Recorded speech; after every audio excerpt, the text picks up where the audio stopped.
Welcome to your community. This is your hometown. This is Walton Entertainment.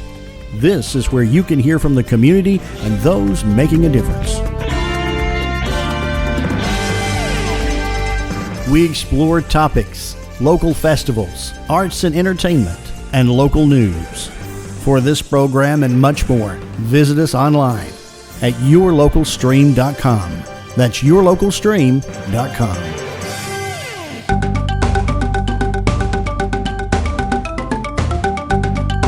Hi everybody, my name is Jay Connor. I'm the Family Consumer Sciences Agent here in Walton County. First of all, I want to wish everyone a happy new year from us here at UGA Extension. Now that the calendar's moved over to January, we are now in National Radon Awareness Month. We want to encourage everyone to take a little bit of time this month to think about how radon may be affecting your life. Radon is an odorless, flavorless gas that is the second leading cause of lung cancer. It's a really big problem here in the United States, but especially here in Walton County, it's a really big problem.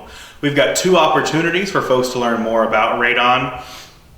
On January the 8th at 9 a.m., we'll be having a class specifically designed for professionals. So if you work in the real estate or property industry, we encourage you to reach out to register for that opportunity. We'll have continuing education available for certain career paths. Additionally, on January the 15th at 5:30, we'll have a class specifically designed for homeowners. So if you have any questions about radon, you can always call our office, but we think those educational opportunities would be great for you as well. If you want to order a test, you can either go online or call the office and we'll be happy to help you with that. If you want to reach out over phone, you can call us at 770-267-1324. You can find us on Facebook at UGA Extension Walton County. Or you can find us on our website, uga.edu/Walton County, to find more information about radon or to order a test. Thank you and have a great day. Hello everyone, my name is Devin Millerick and I am the new 4-H educator in Walton County. So now that we have entered the new year, we are getting ready for a lot of exciting programs.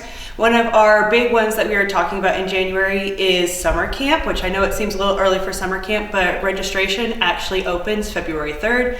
We have camp for grades 4th through 12th grade, so feel free to call our office if you would like any information on the camps that we are going to this summer and that we offer. We are also finishing up our Wilderness Survival Club and we'll be starting our fishing club in February. So that will be on Tuesdays at 5 p.m. So if you are interested in learning about different fishing equipment and how to plan a fishing trip, come and hang out with us. That's what we will be doing February through April. And then we are also starting our wildlife judging club in February. So we're learning about all the different jobs that people in the Department of Natural Resources are doing to go and maintain environments for certain native species in Georgia. We'll learn about all sorts of different native species, and then we'll have a big competition in April, but the practices for that competition are going to go ahead and start in February. And then we also have Cloverleaf DPA for 4th through 6th grade. So in February, we will be going to Rock Eagle to go and present our projects with other 4th, 5th, and 6th graders across the state. So if you are interested in attending, feel free to call our office, and we can help you set up a project and get you ready to go by February 15th. So again, if you would like any more information, you can go ahead and call us at 770-267-1324, or you can find information on our website at extension.uga.edu/Walton County. Thanks and have a great start to your new year.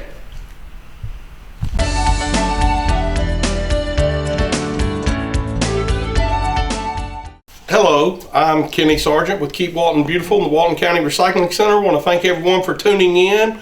Also wanted to wish everyone a happy new year and hope everyone's getting off to a good start for the new year. Staying busy here at the center this time of year, we get all of the Christmas cardboard and stuff coming in. So it's a good time to remind everyone that we want all of the cardboard you can bring in. We've got plenty of space for you to drop off all the cardboard you have. But just as a reminder, the styrofoam that comes in a lot of those packing boxes and stuff, whether it be the harder styrofoam or the styrofoam peanuts, neither of those are recyclable here, and they need to be out of the boxes. It can't be accepted as recycling if all of these boxes are packed full of styrofoam. So just as a heads up, clean that styrofoam out. You can put it into a trash bag, break down your boxes so whoever sees you can be aware that there's no styrofoam in those boxes. They're broken down, they're ready to be processed here. Otherwise, you're subject to be stopped and told that the styrofoam's not recyclable and has to be thrown away. So just trying to kind of speed things up for you here and make sure you're not here clearing out boxes when you could have been doing it at home. Having a lot of that going on, and just want to make sure everyone's aware that the styrofoam does have to be thrown away and can't be in the boxes. One other thing I wanted to note, if you're still looking for somewhere to drop off your old Christmas trees, if you have the live Christmas trees, we do have a spot here at the recycling center still, if you're still holding on to them, to drop those off. We'll get those chipped up and turned into mulch. So if you know, if yourself or anyone you know is still looking for a place to get rid of those trees, you can bring them here for another couple of weeks, and then we won't be accepting them after those. So come on out with those Christmas trees if you have them. We are starting to get our things lined up for our spring events. Don't have anything planned yet. We are going to be applying for a tire amnesty, and we're still trying to get a date set in stone for a shredding event here at the recycling center. So those are things that's coming up this spring, and hopefully within the next couple of weeks I'll have a better idea of exactly what the dates for those will be. If you want to follow along with any and all events that we're having here at the recycling center or through Keep Walton Beautiful, follow us on Facebook at Keep Walton Beautiful. Just like our page, you can stay up to date with all the events we have coming up. All of the closings, the hours. You can always send messages if you have any questions. And as I always do, come out and see us. Let us show you what we're doing here. Let us help you get started recycling. Let us make sure you're recycling everything that can be recycled. Give us a call. Our number down here is 770-267-1421. Be happy to answer any questions you may have. Like I said, if you're on Facebook, find Keep Walton Beautiful, like our page, stay up to date with all of our events. You can ask us questions through the messenger there, but we look forward to hearing from you and seeing you, and until next time, take care.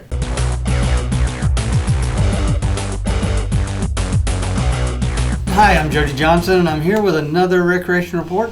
Our basketball season's still going strong, and so we will end this month into January with all of our basketball regular season games. And next Saturday, around the 20th to 27th, we'll start our basketball tournament, which is our countywide tournament. It's always a lot of fun for teams to participate. Some of the leagues that we have, like in our 7-8 boys, there'll be over 20 teams that are participating and trying to come up with a county champion. Then they'll go into our all-star season, where each area, Monroe, Loganville, and Social Circle, will pick their all-star teams in all the age groups, and we'll play in the Class A GRPA district tournament, which will be the end of February, around the 24th and 25th. We're hosting many of those age groups, and then if they win that round, they'll go to the state tournament the first week of March. So good luck to all our basketball teams. As one season's ending, another season started. And if you haven't registered for our fall season, which is our spring season, our spring baseball and softball, our spring soccer and track, the registration is over by the time this airs, but there usually is a few slots that are available. They'll start putting people on a waiting list, and then they'll call you or email you to tell you that there's spaces available as we find volunteers. And as always, if you're wanting to volunteer, usually that can help move you up the waiting list. So I'll put a flyer up at the end that lets you know where to register. But if you haven't registered, get on the waiting list as soon as possible, because the lower number you are, the more likelihood that you'll be able to get in. One registration that we haven't finalized is our Walton Adaptive Sports Program, which we call WASP, and that is for kids that would like to play that generally do not play in our regular baseball and softball program. So these are kids that may have disability, may be in a wheelchair, may have any other thing that would stop you from being able to play in that regular league, or if you just would like to play in the adaptive sports programs. We play those games on Saturdays, and I'll put a flyer up for that as well. So make sure you get into that program. We usually have around about 40 kids that sign up for that program, so it's it's very affordable. Registration is only $25, and you'll contact Tyler Cloud for that information. He kind of runs that program for us with our assistants. Does a great job. This was our first year we actually did a Walton adaptive basketball program as well, and we do that on Saturdays at our basketball gym. So we're really pushing this and wanting to get as many folks that would like to play baseball. It's a great time to get out with those kids and see how much fun they really have with that program. So I'll put that flyer up at the end as well. Our as far as the construction goes, many of our projects are ongoing. Our pickleball program, we're going to establish a pickleball league here in the springtime, so you'll see some information on that on our website. We do have the indoor facility at Criswell Park. It will be open starting the Tuesday after Martin Luther King Day. We're going to do that from 8 in the morning till 12. And to become a member of the Indoor Pickleball Club, you simply just come to our community centers, and it's the same price. It's very affordable. Most of these indoor facilities go for $75 to $90 to $100 a month. For us, we're going to use the same fee schedules we do for our community centers. So it's prorated at $2 per week. So right now you can join our indoor club at around $50 for the rest of the year until June. So that's very affordable for families to be able to come in and play indoors. For those that want to play in the morning times, we have a lot of folks that have retired from their job and they want to get out and get some exercise. They love playing pickleball with their groups. So it's a great place to come and play at a climate controlled environment. And we see the need for that, so we are also going to make some alterations to our gyms at the Nile Recreation in Monroe, where we currently have a synthetic floor that's not really conducive for pickleball. The ball just doesn't bounce real well. It's great for basketball and volleyball and that sort of thing, but it's not good for all sports, including pickleball. So we're going to look at changing the floor out and making it where we can put at least 6 or 7 more indoor courts there at Nile, so we can utilize these facilities not just for basketball or the other sports that we do, but we'll be able to entertain pickleball there in sometimes it's either too cold or it's too hot or too windy or rainy. This will give us an opportunity for you to play all the time. We also have pickleball courts going in at Ayers Park. We have already bid out the concrete work, so that will start as soon as the weather allows. So out at Ayers Park, we currently have 4 courts out there now, and we're going to construct another 8 at Ayers Park. So we'll have 12 courts in one location, and this will be a place that you can go. And with that many courts available, we've had waits up to an hour for people to actually get on the courts. This will allow you to get out there on the courts, and even if you have to wait, it shouldn't be long with that many courts. And it will also allow us to be able to host some type of tournament play for some larger events that we could have. We have 12 courts in one location. We have a nice restroom facility out there as well. Plenty of parking. We're added another 25 or 30 parking spaces attached to the current parking places that we have. So it's going to make that park a little more user-friendly with the splash pad that we currently have, that we know we get a lot of visitors at, and now with the additional 12 pickleball courts, the Frisbee golf course. So that park is really coming into its own and doing what we wanted it to do, which is bring the entire county. Of course, it's in between, which means it's between everybody. It's between Monroe, Loganville, and not too far from Social Circle and Walnut Grove. So it's a great location for everybody to go and play at a very nice pickleball complex and Frisbee golf complex. And when the weather does change, you can let your kids play in the splash pad. So looking forward to that. Our new park at Walnut Grove, construction is going just as planned. They're pretty much on schedule. Of course, this time of year with the with the rain and of course the freezing rain and the snow, it has slowed us down a little, but they anticipated that, and they tried to get all of the buildings enclosed so they can continue a lot of work. The athletic complex there, where we're building the 5 turf softball fields, is right on track. They're actually going in now and putting in the rock and the base for all of the turf fields, and by February you're going to start seeing some of the turf go down. It's going to really start taking shape. A lot of the fences are up, the lights are up. Just about all of the buildings there, where there's a pavilion or an enclosed building, just about are finished. A lot of the roadways are cut in, and soil cement and concrete and asphalt are all in place. So park is looking good. It's really taking shape. The amphitheater is being built as we speak.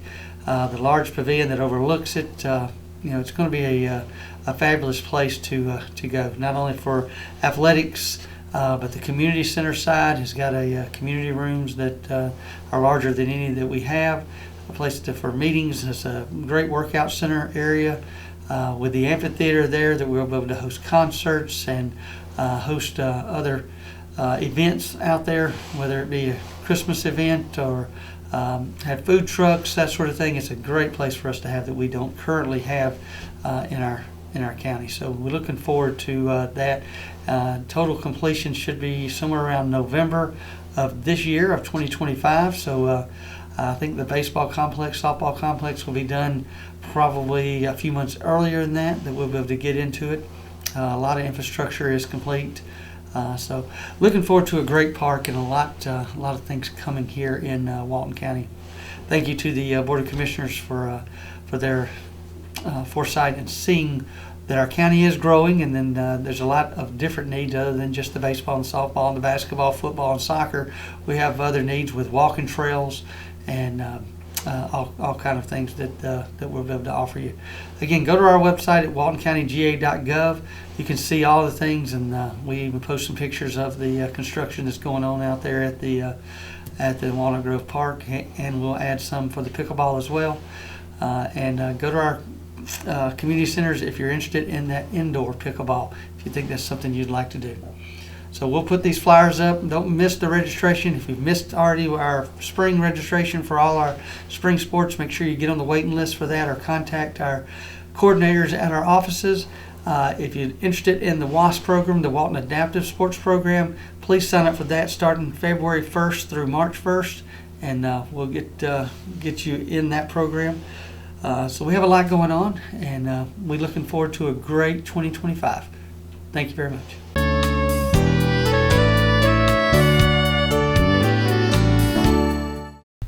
Hello, welcome to Monroe Walton Center for the Arts. By the time you see this, we'll be setting up for our member show. The drop-off is January 4 through 7, and then we'll be hanging the show, and then the show will actually open on January 10th, and it runs through February 15th. And this is my favorite show of the year. It's a really creative, exuberant show. We have professional level artists here. We also have emerging artists and everything in between. And everybody is featured. This is Art for All show. So there's no jurying process. Our members just bring in their art pieces and we hang them. And so it's a beautiful show. Lots of talent here in Monroe. We usually have well over 100 pieces in the show, usually around 120 to 140 pieces in the show. So there's a lot to see. So do come in after, of course you can come in anytime, even if the show's not 100% up and ready for you to see. The shop is always open. We have our classes going on. But the show opens officially on January 10th, and then it runs through February 15th. The reception for the show is January 25th. That's a Saturday from 6 to 7:30. And we will have awards, and we will have a wine and cheese reception. Lots of good food. Our members are really good cooks. We've got a lot of really good entertainers in our artist group. So come to the reception. You're invited. You don't have to be a member. It's free and open to the public to see the reception. Of course, it's always free, open to the public to come and see the show. And a lot of the pieces will be available for purchase. It's just a beautiful show. You'll find something maybe for your home or your office. So do come see that. Our classes all start back in January. We had a couple of teachers who took off either part or all of December, but all of our classes are back up and running in January. Our classes for kids. We have our homeschool art class once a month, the art club for homeschoolers once a month. We have our art ASAP for kids, pottery for adults and kids, various painting and drawing courses for adults. So do come and pick up a class list. Visit us on the web at monroewaltonarts.org and see what is going on. One other announcement briefly I'd like to make is our artistic shelter course is starting back up. This is for people dealing with grief and loss, particularly loss of a close family member in the last couple of years. So please go to our website and learn about that. You do need to pre-register for that. It's free and it's open to the public, but you do have to register because the spots are limited. And it does tend to fill up when we do this. Donna Kaufman is running Artistic Shelter again. Of course, she is a mother who has lost her own son, and so she has a particular heart for this. She is also our education chair and an artist and a teacher here, and so you will take away from that some tools, some journaling tools, some tools to help you, give you moments of distraction and peace when life just becomes too overwhelming. So it will be let me make sure before I say. It will be Thursday, January 23rd from 7 to 8:30, but you do have to pre-register, and you can do that by emailing Donna at monroeartguild.org. Go to our website. That's probably the easiest thing, and you can just click on her email to register for that class. It's free, but you do have to register. We have our Members Morning Mingle coming up on Saturday, January 18th. We have our 2 sip and paint style court classes coming up in January. We have a collage party with Eileen.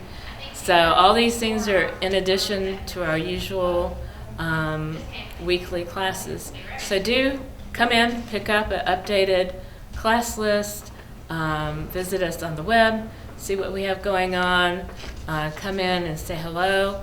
We're open and we're here. The gift shop is open, and then that member show starts January 10th. So see you then. Good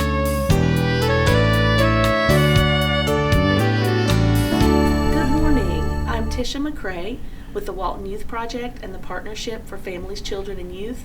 I'm so excited this morning to tell you a little bit about our group, but mostly what we've got coming up in April. April 19th is going to be our 2nd annual Walton Lip Sync Battle. We have a huge committee this year. We're going to be hosted by Patrice Broughton, who's the Communications Director for Walton County Schools. We have Coach Tim Kemp, who's helping us plan, along with Mr. Eddie Hood, the principal, Dina Huff from the partnership, and all of our wonderful teen board members.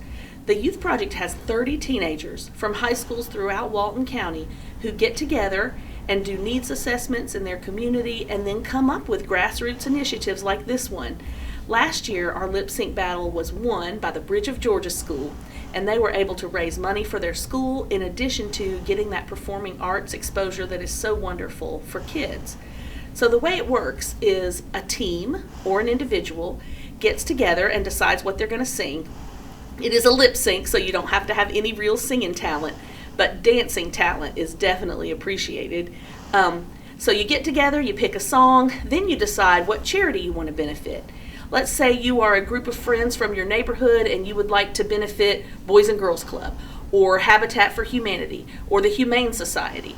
We had groups last year that raised money for all of those organizations. You could also be a group that's raising money for yourself. For example, a band program at a school, or a club, or a sports team. So it's really up to you how you want to make it work. The Youth Project and Monroe Area High School, we do all of the planning. We give out links and QR codes that will allow people to donate to you just from their phone. And so I'm sure you're wondering now, how did the Bridge of Georgia win? Well, it's a couple of ways you can win. You can be the largest fundraiser. And that means if someone votes for your group, it's $5 for a vote. They can vote any number of times they want. And so the team with the most votes wins that award. Then there's a performance award, and that's voted on by the judges. And that's the one that the Bridge of Georgia won. We also have a crowd favorite award, and that one is for who gets the most applause. And that award last year went to Miss Mequel Jones and her group from Boys and Girls Club. So we are just so excited, as you can tell, to put this event on again for you all, and we hope that you'll join us. You can reach me at 770-207-3174 or waltonyab@gmail.com. That's WALTONYAB@gmail. We hope to see you soon. And that date again is April 19th. It's a Friday. Good afternoon. If everybody will find a seat, we'll start the program.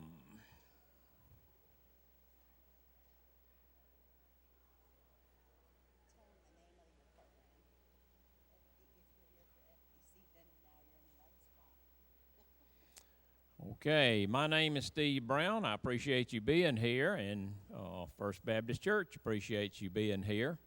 And this is First Baptist Church then and now.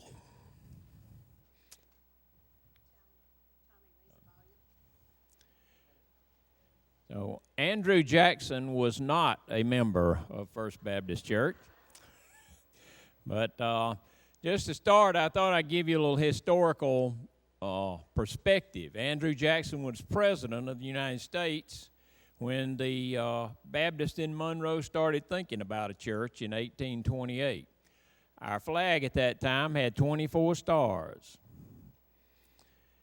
And we read this notice, which appeared in the Athens paper in June of 1828, which is a notice to carpenters, will be let to the lowest bidder on the 26th of June next, the building of a Baptist church, 50 by 30 feet of a good finish in the town of Monroe, Walton County, the plan of which can be seen by applying to James Orr of this place. The terms will be made known on the day of the letting, and then that's underwritten by the commissioners of the church. And this is the church that the lowest bidder built. And we don't know the exact date that the church was built, but it was in 1828, 1829, along there. But it was not built in this location. In this picture, the church is sitting where the First Methodist Church sits today. This is Alcovey Street going up here, and this is South Broad running south in this direction. So the church was actually built over here, right where we're sitting today. And we don't know exactly which way it faced or whatever, and you can tell by that right there what I know about technology, but that gives you the idea. The church was here when it was built. It was constituted in 1829, and this is a list of the charter members of the church. And there are a few of those that are worth noting, starting with Henry and Sarah Hardin. Henry Hardin was a Revolutionary soldier. He's buried in the Old Baptist Cemetery across McDaniel Street over here. And Henry Hardin gave the bell to the church sometime in the late 1820s, maybe 1830, along there sometime. And you know the bell still works. Listen.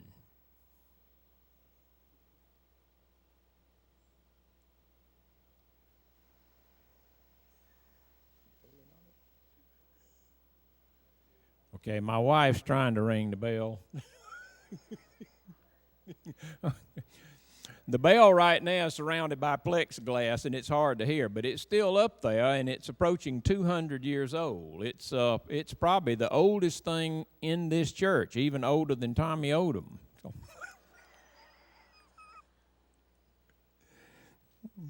This is what it looks like. Also, Wilson Lumpkin was a charter member of the church. Wilson Lumpkin went on in the 1830s to become governor of Georgia.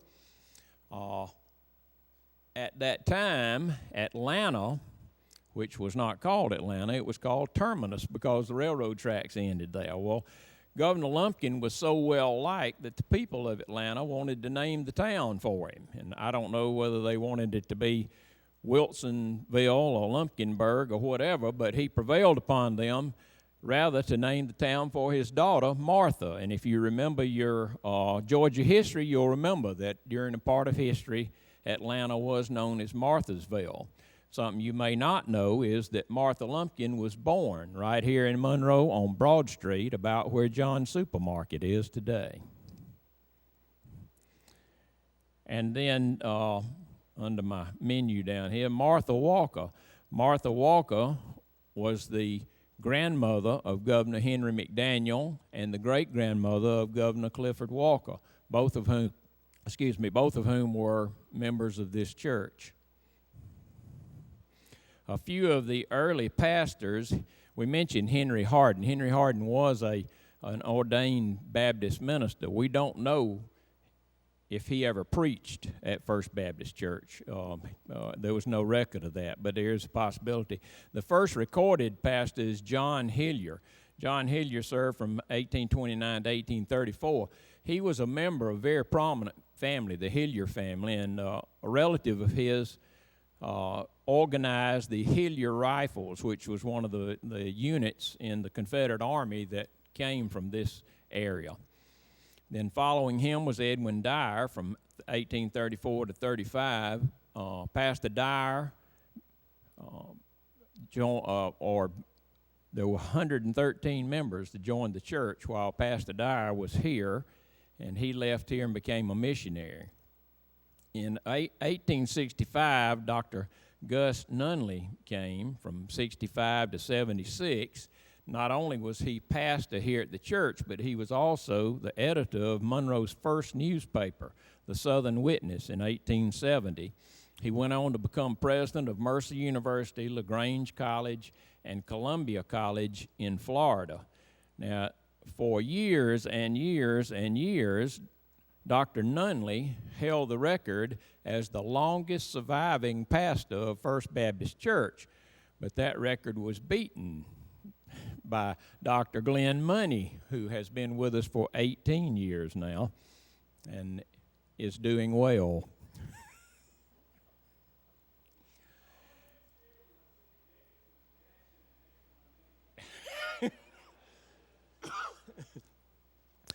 Okay, moving forward a few years, in 1846, we find this in the Southern Banner, a newspaper in Athens, that Reverend John Hendricks has married John Trammell of Atlanta to Lucinda Prince of Monroe. So things are going forward, and moving even further to 1884, we read some items of Georgia news that pork is selling for 4 to 5 cents a pound in Bainbridge. Elberton will have a grand, fantastic ride and ball on Christmas. Of course, this is January, so I think we missed that. And then down at the bottom, we read that the members of Monroe Baptist Church are worth $1 million. And that's no chump change in 1884. So, moving from January to April, we find out that that money's burning a hole in their pocket, and they've decided they're going to build a $6,000 church. Well, a few months later, it seems that cooler heads have prevailed, and they've decided to build a wooden church for only $4,000 to $5,000. So at this time, in 1877-78, they picked up the little old church from over here where we are now and moved it over to where the picture was taken, where the Methodist Church sits today, to make room to build the new church and this is that church. And it was built between 1884 and 1885. Dr. H.D.D. Stratton was the pastor when this church was built. It faced Church Street. So the front of this church would be, as you're facing forward, this would be the left side of the sanctuary. A little later, Stokes Walker came as pastor here. He was also a descendant of Martha Walker, the charter member that we mentioned earlier. And Stokes Walker is the first pastor that we have a photograph of. He was pastor from 1886 to 1890, and just a point of interest, at a very young age, at the age of 23, he became a missionary assistant, and he sailed to China, where at a prayer meeting he met his future wife, and that prayer meeting was held in Lottie Moon's house. If you're a Baptist, you're familiar with Lottie Moon. Well, during this period of time, if you joined First Baptist Church, there was no baptistry. So I'm thinking that most people joined in warm weather, because you had to make your way over to, as this postcard says, Lake Linda. That's a typo. It should be Linda, not Lindu. But anyway, you had to make your way over to Lake Linda, which the locals call Felker's Pond. And this is where the baptisms took place. Now, if for historical or hysterical reasons you joined the church today and decided that you wanted to be baptized in Felker's Pond, you'd be out of luck, because about the only thing you could do at Felker's Pond is buy a used car. Felker's Pond was at the corner of Spring Street and Felker Street. This is another view of the same church, and this photograph was taken by someone who would have been standing where our church office door is right now. This is the church pastorium, which burned in 1910. In 1906, the city of Monroe brought in city water. We had a water system, and we had electric lights to come in 1906. So from 1906 to 1910, you could run a hose from the pastorium to the church and fill up the baptistry, and you could be baptized inside. When the pastorium burned in 1910, the pastor and his family left with nothing but the night clothes they had on. And from then on, they lived in this boarding house, which at that time was a hotel. This was on Spring Street, about where Sherwin-Williams parking lot is today. Jimmy Dean and Russell Jackson lived in this house at one time also. But here's the newspaper article about the fire that took place in Pastorium, and it tells us that not only did the pastor and his family lose everything except what they had on, but Mr. and Mrs. Arthur Mobley had all of their wedding gifts stored there, and those were lost as well. I don't know why they were there, but they were. This is a postcard of the same church that could be purchased at Carmichael Drugs during that time, and it's hand tinted. Just a little Monroe history involving our church.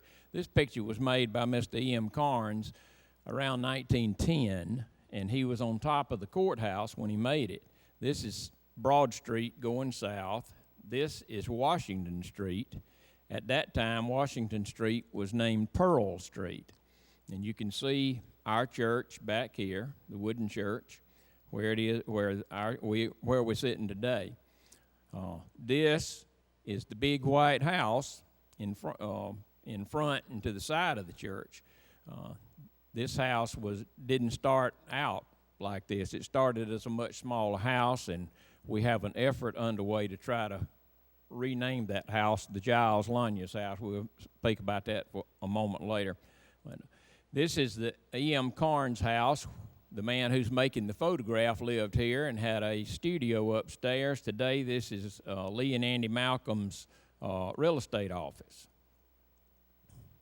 This house is where Governor McDaniel lived when he returned to Monroe after the Civil War. And the house, when he lived in it, was not here and didn't face this way. The house here is facing Church Street, but it originally sat on this lot and it faced Broad Street, and this is where Pinnacle Bank is today. The house in 1906 was moved back and turned to face Church Street, and in the late 1880s, Governor McDaniel built the McDaniel-Titchener House and moved there. This is Jack Arnold's house, which was at the corner of Washington Street and Broad. And the United States government bought this property in the 1930s. The house was picked up, moved back, and turned to face Washington Street, and a new post office opened here in 1933. Today, that building is our art guild. And this is Mr. Phillips' house. In 1920, the stockholders of the Hotel Monroe bought that house and property. They tore the house down and they built Hotel Monroe there, which was a fixture in the life of the town of Monroe until the 1960s, when the hotel was torn down and the Farmers Bank moved into a new office there, which today is Wells Fargo. In the distance, we see the Coleman Mobley House, a beautiful mansion on a hill, and this is where the Methodist Church is today. Coleman Mobley was president of the mill at one time.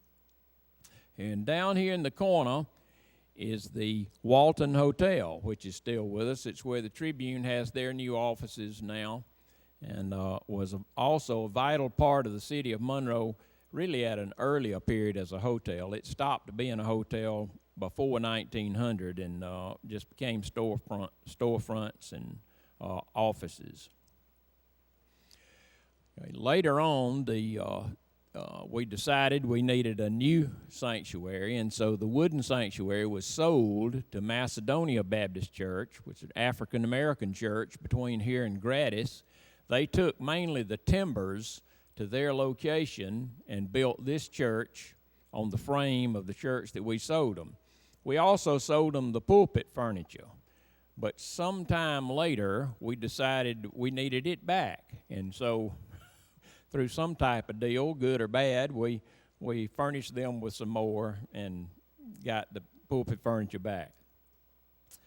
Okay, in 1912, Dr. Key came to the church as pastor, and he came from that center of biblical knowledge, Washington, Georgia. Now, I have this write-up. Oh, it's another person from Washington, Georgia. Here's a write-up about Dr. Key's arrival in Monroe and his call from Washington. And we look in the middle and read this part. It tells us that Dr. Key has been a popular pastor of the Baptist Church at Washington, Georgia, and for 6 years is the most prominent fixture in that section, and he plays the tuba in the local band.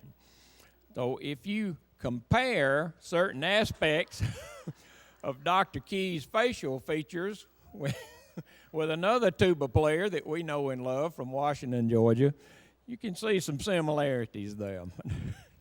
I'm sure even though he looks stoic and scholarly in this picture, that Dr. Key has a great sense of humor. Well, it was while Dr. Key was here that this sanctuary was built. And although we celebrate the centennial in 2015 because that's when the cornerstone was laid, the dedication was in April 2016. And this is the way the church looked when it opened. This is a postcard that's been tinted, but you can see no annexes, no additions, but a beautiful church. This is another view, and it behooves us to note that the church cost $29,200 to build. It was built in 1 year, and by the time of the dedication, the church was paid for without ever making a public plea for funds.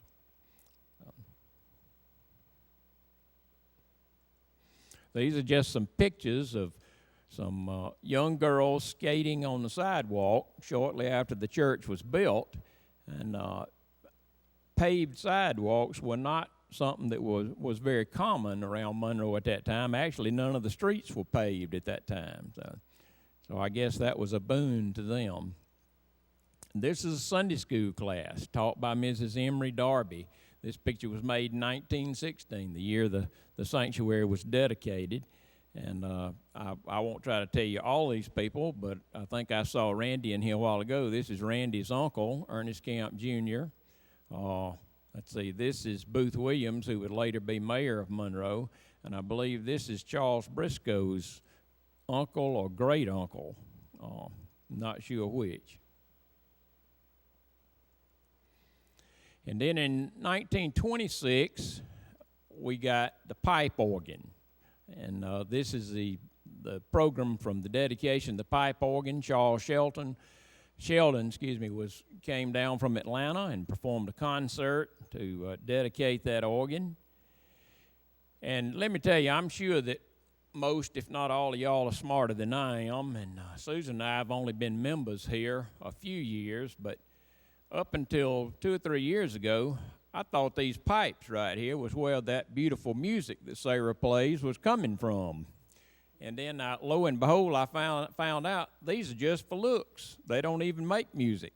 The real pipes are in the sections to either side of the choir loft, and they look like this. But if you're as dumb as I was, you don't have to admit it. You can just...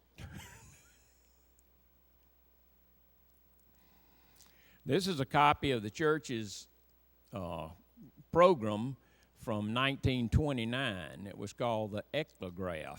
And in this particular program, they were celebrating the 100th anniversary of the organization of the church from 1829.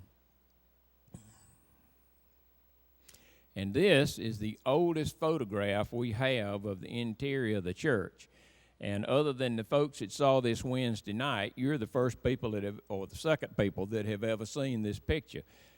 Mr. Carnes made it at some point in time, and Larry Witcher printed it for me last week. The church is apparently decorated for a wedding, but you can see right off that the light fixtures are different. If you look over here, here's a doorway where the piano sits today. And take a closer look at a couple of these things that are different. There's a close-up of the way the lights look then. And you see the door. If you look under the door, you can see that the floor is tile, not carpet. So under the carpet in here is hardwood, and that hardwood was laid on top of the tile. When you leave, you notice the tile in the foyers. That's the tile that actually covers the whole church floor. But Glenn and Todd were telling me when the hardwood was put down, it more or less destroyed the tile under. The tile's still there, but it's chipped from the nails in the hardwood. But you can see the different here, the door here, and the alcove there.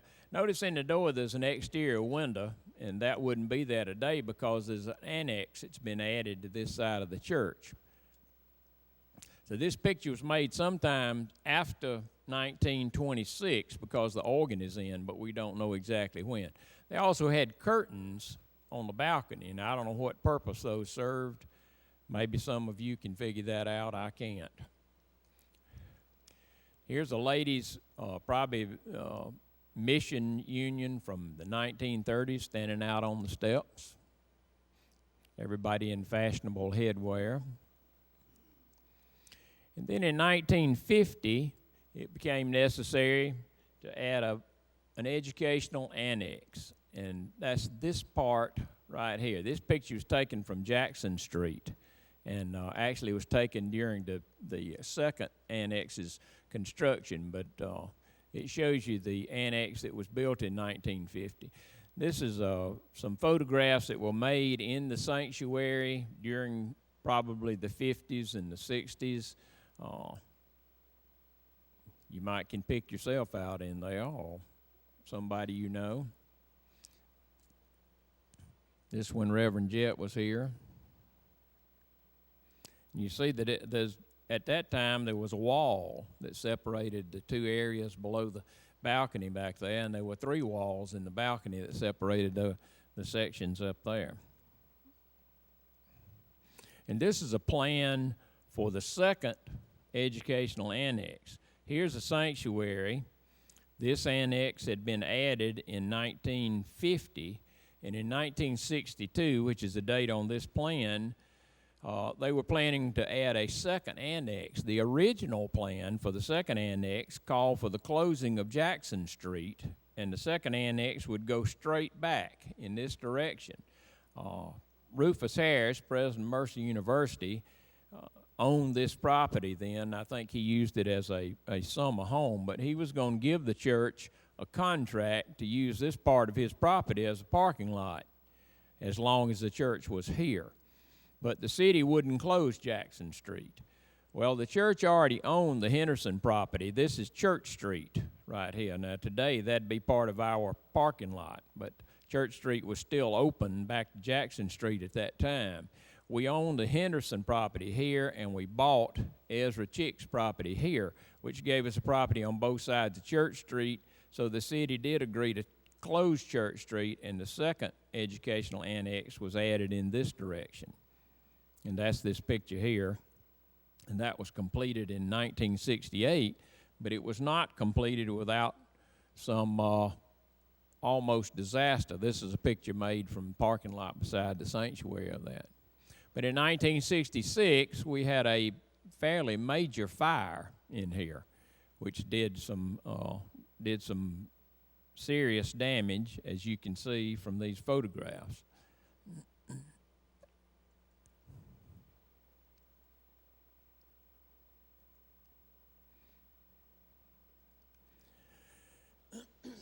Excuse me. So in addition to the finishing the second annex, they had to repair all the damage from the fire too. In 2002, the sanctuary underwent its most extensive remodeling and renovation. And we can thank our friend Archie Mayo for these photographs that show some of the work that went on during that renovation and remodeling. And this is a building of the next educational building, the offices and the fellowship hall. I want to mention a couple of pieces of property the church owns that are not part of the sanctuary. The park that we have across Wayne Street that fronts on Broad Street, originally that park had a house on it, and the house was at one time the pastorum for the church, but it was in disrepair. So the governor and Mrs. Clifford Walker made a contract with the church whereby they would buy the house and property for $5,000, and that $5,000 would be used on the educational annex. And at the same time, they sold the house that was on the property to a gentleman who took the timbers and the boards or whatever outside of town and built another house out of it. And all that money went to the new educational annex, and then they paid to have this park built in memory of their son, Sanders Walker. And if you look at the bench in the park, you can see his name on that. Now let's go back to Mr. Carnes' photograph from the courthouse. This is the one I showed you a while ago with what we have incorrectly called the Carter Watkins house for years and years and years. And I don't mean to knock Carter and Watkins. I'm sure they're really nice guys, and they did have offices in this house for a few years. But if we step back in time, this photograph of basically the same area was made in 1905, and if you look at that house, it was not the palatial home with a wraparound porch on it. It was a rather modest two-story house that faced Broad Street, and that house was owned by Judge Thomas Giles. Well, Judge Thomas Giles is the man, he was ordinary of Walton County, and he was the man responsible for building our historic courthouse, which he did without the county going in debt. He also built, at that time, the new jail, now the historic jail on Millage Avenue.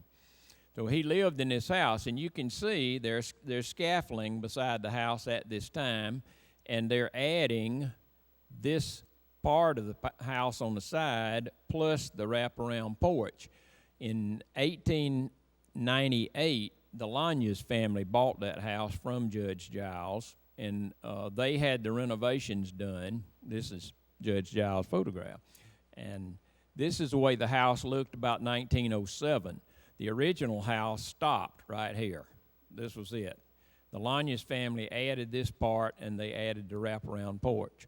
The Lanyas family was a very benevolent family and did a lot for the city of Monroe over the years.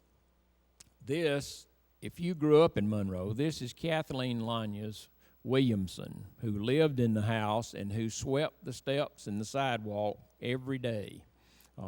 She was quite young in this photograph, but this is the way the house looked in the 1960s with trees out front.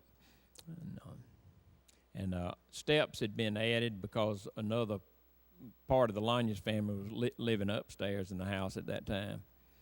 And this is the way it looks today.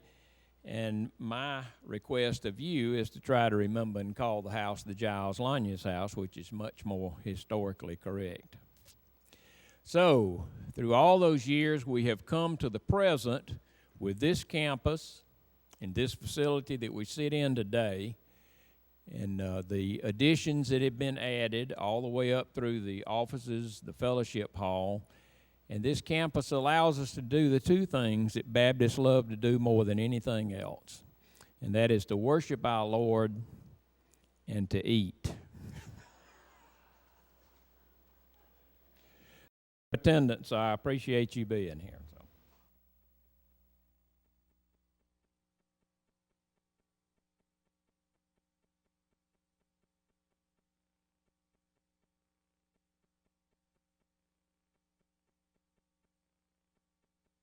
First, they said cigarettes were safe.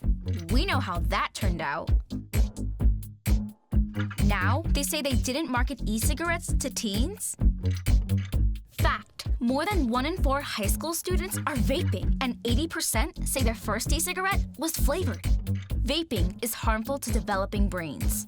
The reason we think vaping is safe? Marketing. Same lies, different day. Tell Big Vape to quit lying.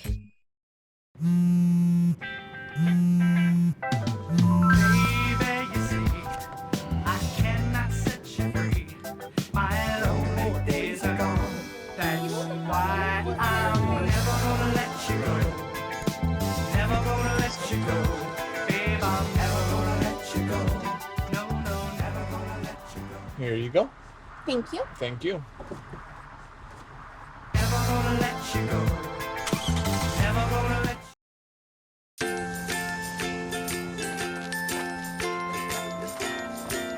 All right, crew, let's get started. All right.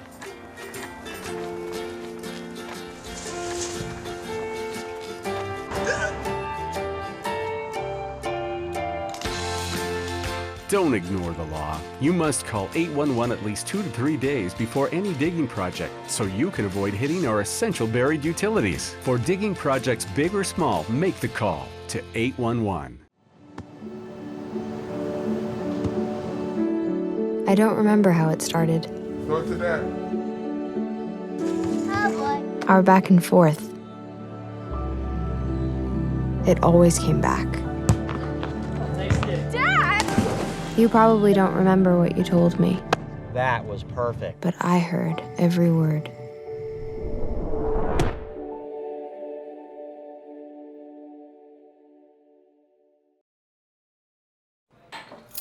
What do you think you're doing, Kevin? Was just gonna drive home.